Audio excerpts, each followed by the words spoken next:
Hello, I'm Dr. Lonnie Herman and welcome to HopeForYourCancer.com. On this video, I'm going to share with you some information that may be hidden from you, or maybe your doctor just doesn't know and not hiding it from you, but just doesn't know to share this with you. And that's how vitamin D levels can help your body get stronger so that it can overcome the cancer that's in your body, help outsmart it. Some unknown information on vitamin D deficiency.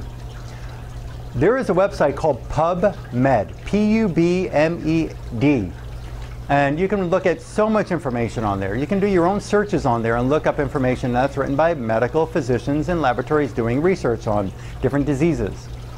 And a PubMed database search yielded 63 observational studies of vitamin D status in relation to cancer risk, including 30 of the colon, 13 of the breast, 26 of the prostate, and 7 of ovarian cancer, and several that assessed the association of vitamin D receptor genotype with cancer risk. We'll talk more about that in a minute. The majority of studies found a protective relationship between sufficient vitamin D status and lower risk of cancer.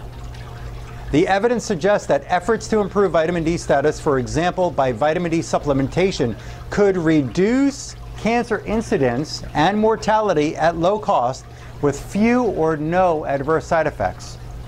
You know, cancer patients are viewed at in the cancer industry for a price tag $100,000, $300,000, even $1 million over time. Vitamin D is not too costly. Vitamin D can't be patented either, like a chemo drug can. So adding vitamin D to your system and getting it to the right levels is important, but we also have to make sure that your vitamin D that you're taking doesn't have any toxic fillers in it. That's another thing that can lead to stress of your immune system and cause your cancer to spread. Conclusions of that study. The evidence to date suggests that daily intake of 1,000 to 2,000 IUs of vitamin D3 could reduce the incidence of colorectal cancer with minimal risk. Another study with its results and conclusions.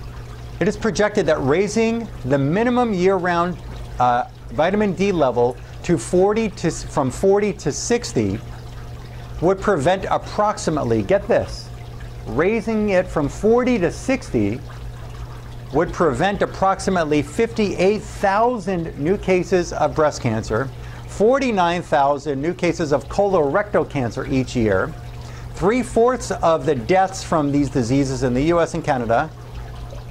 Such intakes also are expected to reduce case fatality rates of patients who have breast, colorectal, or prostate cancer by half. By half.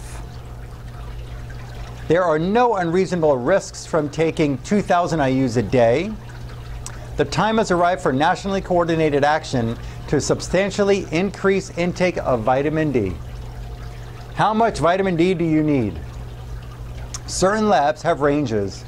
They say the low range is 32 and the high of that normal range is 100. So 32 is the low end of normal, 100 is the high end of normal.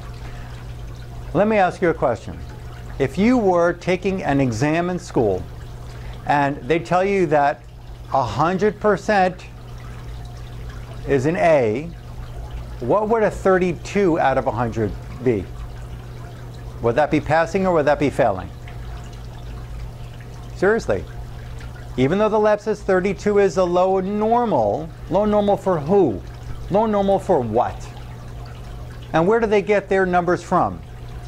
If you took a test where the 100 is an A, a 32 would be an F. We understand that you want to push that vitamin D level towards the high end of normal. There is nothing toxic about having a vitamin D level at 100. Nothing toxic about it. They said 100 is normal, you better push it to that 100 number. Okay? So having vitamin D is an important factor in your life.